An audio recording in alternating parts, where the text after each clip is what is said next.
So for this week's foldable, I decided to make the Cootie catcher. I used to love playing with these as a kid, and I've been really wanting to try to incorporate it as a foldable for one of our units in science.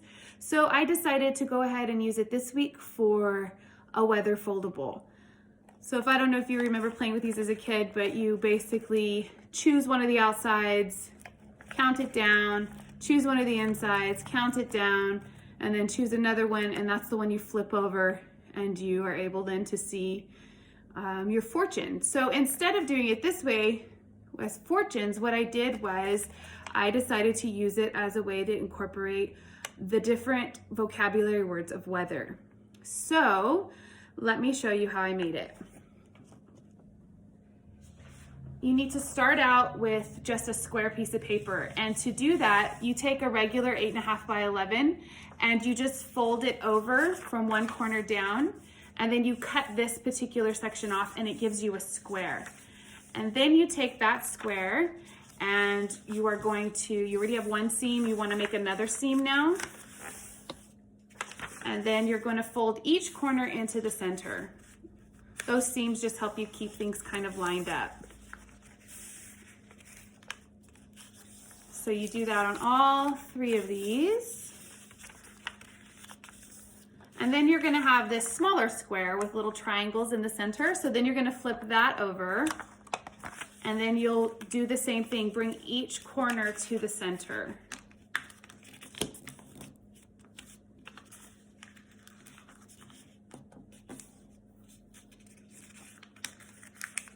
And then now you have your Cootie catcher. You fold it in half, and then you fold it in half again, give it your nice good creases, and then you open it up.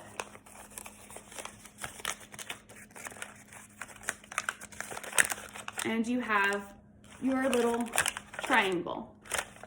So what you then are able to do is allow your students to take each corner, and you can use this for any subject, but for me, for science, what I ended up doing was using the weather.